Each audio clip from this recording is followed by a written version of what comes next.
రాష్ట్రంలోని పోలీసులపై మాజీ సీఎం వైఎస్ జగన్మోహన్ రెడ్డి మరోసారి దురుసు వ్యాఖ్యలు చేశారు.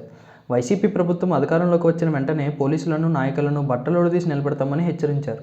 రాష్ట్రంలో కలకాలం తెలుగుదేశం ప్రభుత్వం ఉండబోదని, మళ్లీ అధికారంలోకి వస్తానని, ఎవరినీ వదలని తీవ్ర స్వరం వినిపించారు. అన్యాయంగా కేసులు పెట్టి దిగజారిపోయి వ్యవహరిస్తున్న ప్రతి పోలీసు అధికారి ఈ విషయాన్ని గుర్తుపెట్టుకోవాల్సి ఉందన్నారు.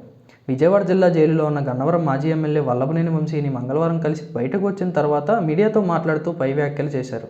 టీడీపీ నేతలకు సెల్యూట్ చేయడం మానుకోవాలని వ్యాఖ్యానించారు. వంశీని అరెస్ట్ చేసేటప్పుడు ఒక్క సీఐ తాను ఏడాదిలో రిటైర్ అయిపోతానని చెప్పారని తెలిసింది. రిటైర్ అయినా సప్త సముద్రాల అవతల ఉన్న మొత్తం అందరినీ పిలిపించి చట్టం ముందు నిలబెడతాం.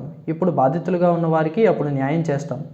అన్యాయం చేస్తే ప్రజలు, దేవుడు ఖచ్చితంగా శిక్షిస్తారు. అలాంటి అన్యాయంలో పోలీసులు భాగస్వాములు కావద్దు అని జగన్ అన్నారు. ప్రజాస్వామ్యం దిగజారిపోయిన దానికి వంశీ కేసు ఒక నిదర్శనం అన్నారు. వంశీతో జైలు ములాఖాత్లో సుమారు 40 నిమిషాల పాటు జగన్ మాట్లాడారు.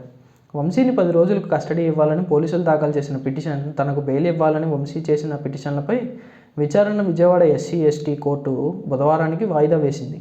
గన్నవరం టీడీపీ కార్యాలయంపై దాడి కేసులో ఫిర్యాదుదారు అయిన సత్యవర్ధన్ను కిడ్నాప్ చేసి వంశీ 20,000 లాక్కుంటే దాన్ని రికవరీ చేయడానికి ఆయన 10 రోజులకు కస్టడీ ఇవ్వాలని పోలీసులు ఎలా పిటిషన్ వేస్తారని వంశీ సతీమణి పంకజశ్రీ ప్రశ్నించారు.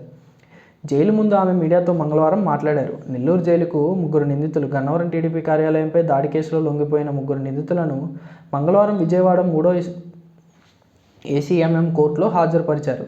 ఆ కేసులో ఉన్న A47 Shaik MM Kalam, A55 Shaik Sardar Jani, A68 Racheti రౌతమ్మలకు న్యాయమూర్తి మార్చి 4వ తేదీ వరకు రిమాండ్ విధించారు. విజయవాడ జైలులో ఖాళీ లేకపోవడంతో వారిని నెల్లూరు జైలుకు తరలించారు.